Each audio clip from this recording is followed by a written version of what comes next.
Om Swastiastu, sahabat viewer.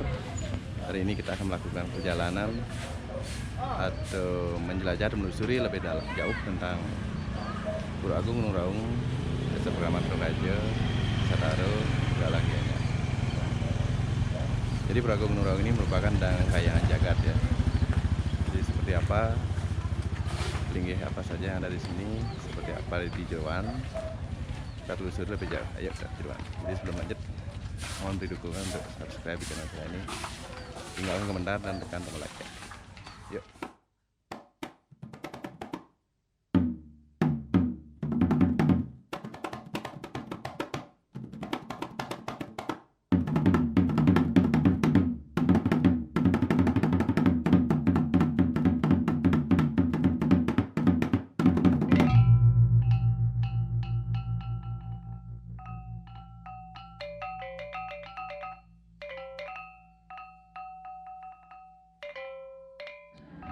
Yes, teman viewer, saat ini kita sudah berada di Jeruan Pura Agung Gunung Raung Taro.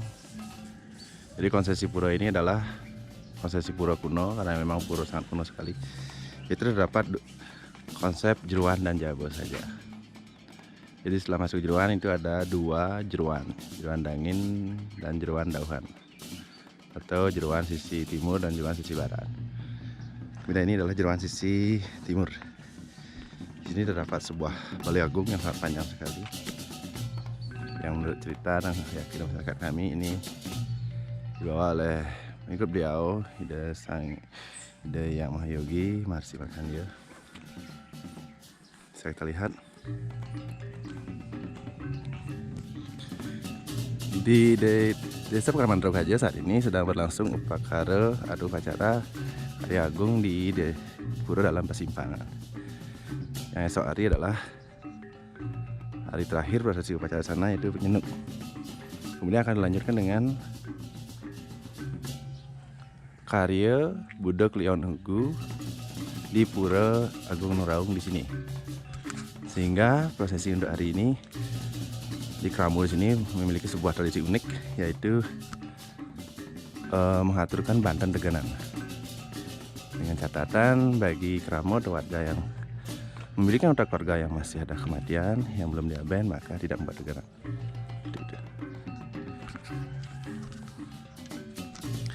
Di pada sisi bagian timur ini, sebelah selatannya ini terdapat sebuah pajenang kukul Katip Bunga Selegui. Jadi menurut keyakinan kukul ini, kentongan ini terbuat dari batang bunga yang namanya bunga selegui. Jadi bayangkan bunga batangannya sebesar ini. Ini diyakini bahwa dari tanah Jawa ke sini oleh beliau Yang Mahayogi Marsi Makandia. Secara spiritual, ini adalah suatu bentuk kekuatan yoga, kekuatan jenana atau kekuatan pikiran. Jadi ketika sebuah batang bunga bisa sebesar ini, ketika kekuatan jenana sampai seteguh ini, sebesar ini, maka bisa dikatakan sudah mencapai tingkatan bujangga atau jiwan mukta, sehingga apapun yang dikehendaki bisa terjadi karena bukan lagi doa, melainkan sebuah kehendak penunggalan sang roh atau sang atman dengan sang pencipta. Seperti itu. Kemudian sisi Jeruan sisi timur ada Jeruan Danginan. Di sini terdapat sebuah balai gong, balai lantang. Ini merupakan tempat yang bermeda. Kemudian pada sisi bagian timurnya di Jeruan Danginan atau Jeruan sebelah timur, dan busana pelinggih sebelah merah ini adalah linggih Ida Ratu Anglurah Agung. Jadi kalau di alam manusia itu seperti semacam sekretaris atau sekjen. Kemudian sebelah sini terdapat linggih Ida Ratu Pasa. Jadi sebuah cerminan atau penghormatan terhadap pemimpin raja di zaman dulu. Kemudian bagian timur sini terdapat sebuah namanya Pemedal Agung. Jadi ini adalah pemedal utama, bila mana Ratu Susunan Lungo medal terjauh dari kesini, maka akan melewati Pemedal Agung yang ini. Karena di Pura Agung Gunung Raung ini memiliki unik sendiri, yaitu terdapat 4 Pemedal Agung dari segala arah. Dan satu hal yang unik, di sini sembahyang utama itu menghadap ke barat. Dan di tengah-tengah posisi pura ini sudah terdapat sebuah panmo. Ini mengindikasikan bahwa di Pura Agung Gunung Raung ini atau Taro ini adalah titik sentral, titik tengah dari Pulau Bali, sehingga tepat juga di sini sebagai titik pengintar buana, yaitu Linggih Dewa Siwa. Ternyata memang ada peninggalan beliau di sini, yaitu sebuah peninggalan berupa lembu putih.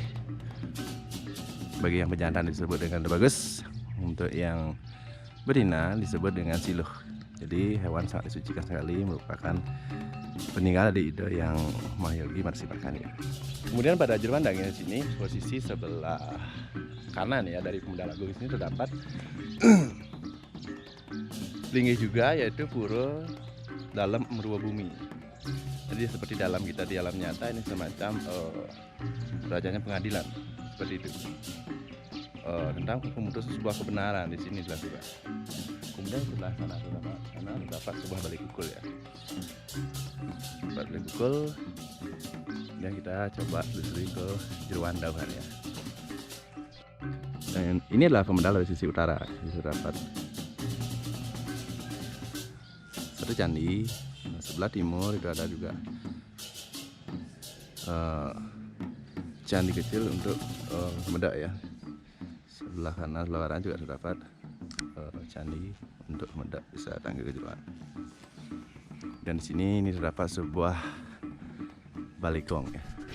Kemudian ketika kita pertama kali memasuki areal atau sebelum kita masuk ke Jeruan dari Pura Gunung Raung ini, kita akan ketemu yang namanya titik gongang ya, yang diyakini sebagai titik galagil.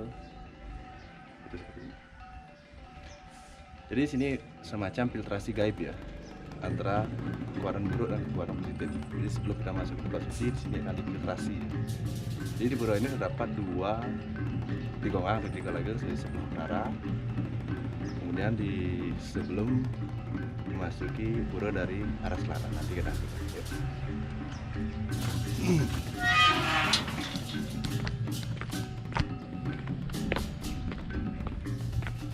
Dan ini adalah candi bagian utara untuk kita menuju di Jeruan sisi barat, atau di sebelah kami sini adalah Jeruan Dauhan. Oke, kita langsung menuju Jeruan. Nah, ini adalah tampilan begitu kita pertama kali memasuki Jeruan Dauhan. Jadi ketika kita memasuki Jeruan Dauhan atau Jeruan sisi barat di Pura Agung Gunung Raung, pada bagian utara seperti ini terdapat linggih namanya Linggih Lumbung Ayung. Jadi di sini semacam hormat terdapat dari si terdapat rezeki ya di sini.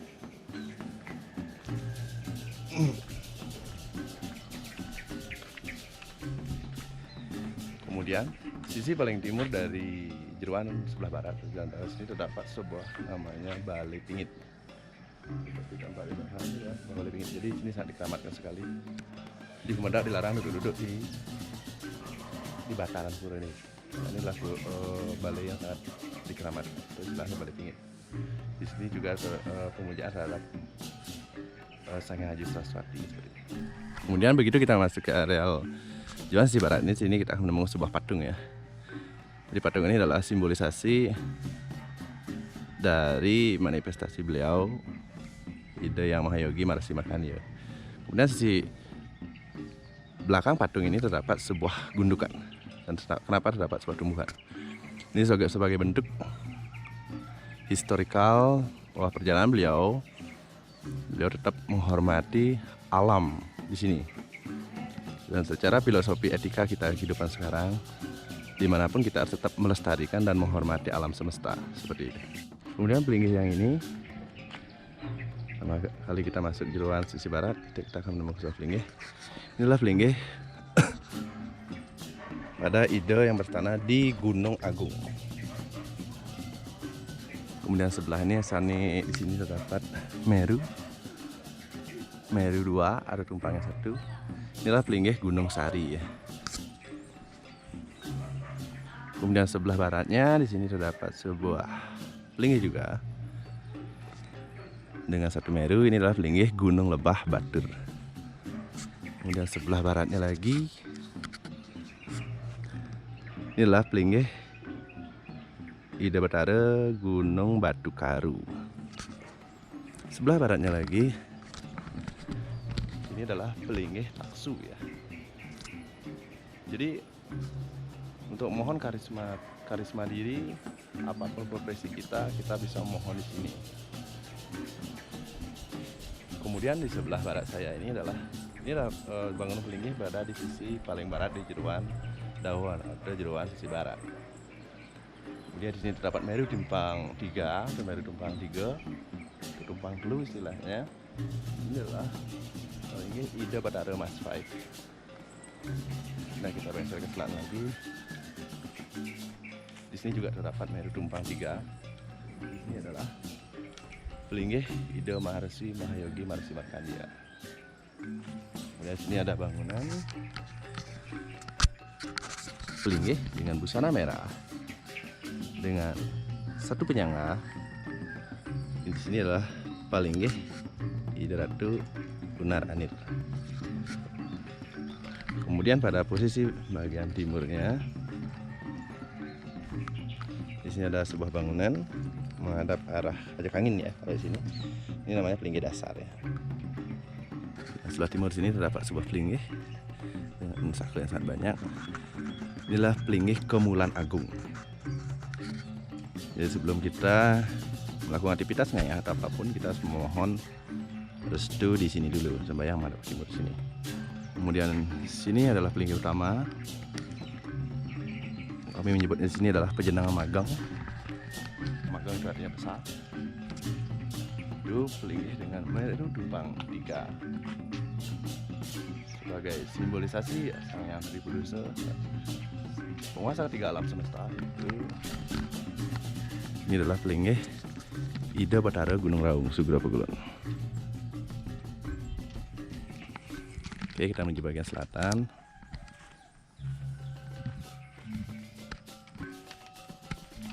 Kemudian sebelah selatan dari Pejenangan Magang tadi itu terdapat sebuah Pelinggih juga. Itu Pelinggih Ida Begawan Penyarika.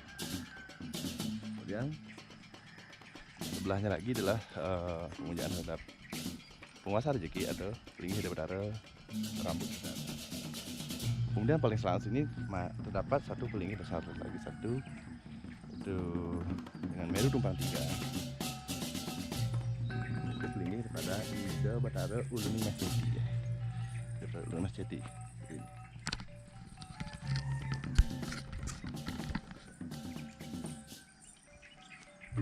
Dan pada sisi sebagian selatan paling barat sana terdapat semacam genah nak lingsir ya, seperti Koedan. Sebelah timur juga sama untuk Manggu. Sini juga sama. Kemudian itu adalah tempat Koedan. Pada sisi paling timur untuk Jeruan sebelah barat. Kemudian sisi sebelah selatan terdapat sebuah Pelinggih namanya Pelinggih Ratu Pengambangan. Itu kita sembahyang menghadap utara. Kemudian di sini terdapat satu Pelinggih menghadap selatan.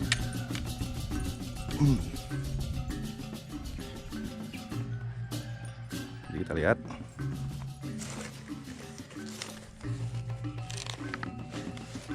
Jadi Pelinggih Gunung Lebah Campuhan. Ya, ini juga terdapat Pelinggih istana beliau yang ada di Gunung Lebah atau di Campuhan itu.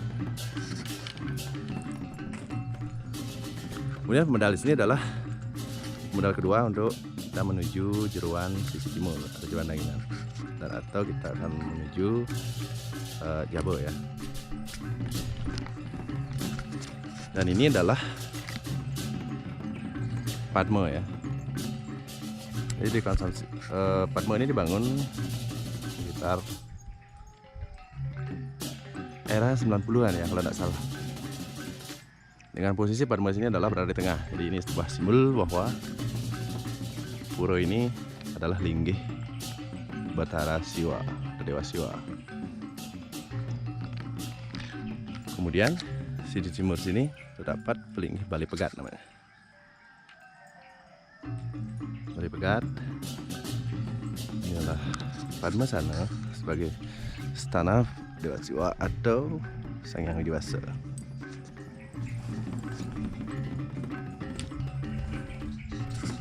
Dan sini terdapat linggih pengharuman, dan sini adalah balai pengantap tempat Jero Mangku Gede melakukan pemujaan atau ngasawa puja mantra weda di sini. Dan satu hal yang unik juga di desa Pekraman Tarukaja ini, jadi hampir segala sesuatu upacara secara rutinitas itu diselesaikan hanya atau dipuput oleh pemangku, yaitu Jero Mangku Gede. Satu hal yang unik juga di sini tidak menggunakan bajra ya. Kemudian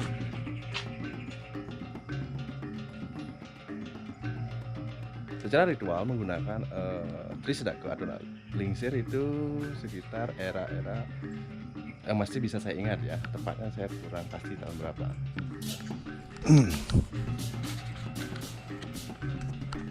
Yang jelas di sini adalah sebuah desa kuno, merupakan desa tertua di Bali sebagai cikal bakal munculnya sistem adat desa Pekraman dan juga konsepsi sistem subak di Bali.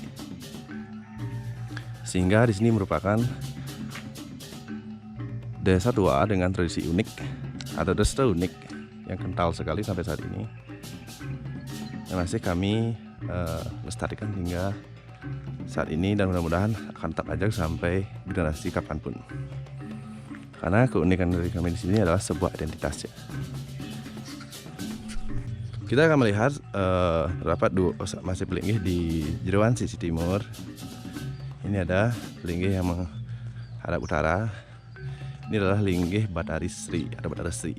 Jadi sini merupakan pemujaan terhadap dewa kemakmuran atau dewa rezeki, sakti dari Bathara Wisnu. Dan sini adalah Balai Pegat ya, yang sempat kita lihat dari sisi jeruan sebelah barat tadi. Di sebelah sana terdapat sebuah balai angklung ya. Dan ini adalah pemedal di Pura Agung Nuraung pada sisi selatan ya. Lihat.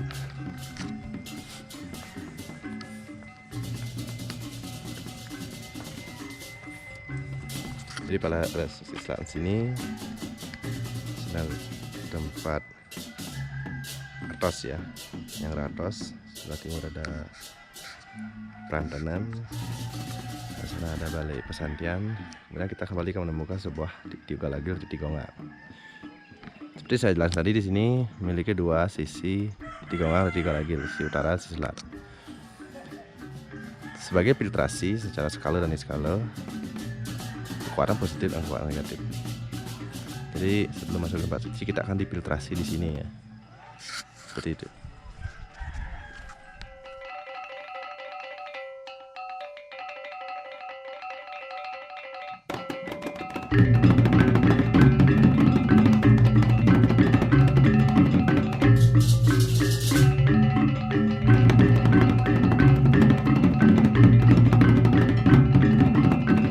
Jadi demikian sahabat viewer, ekspedisi kita tentang susunan data pelinggih pada Pura Agung Nuraung, Desa Pekraman Tarukaja, Desa Taru, Tegalang, Gianyar, Bali. Tetap ikuti video-video terbaru dari channel saya ini. Jangan lupa beri dukungan dan tekan tombol like dan beri komentar tentang feedback dari sahabat viewer semua. Sampai ketemu kita di video-video selanjutnya. Terima kasih dan sampai jumpa.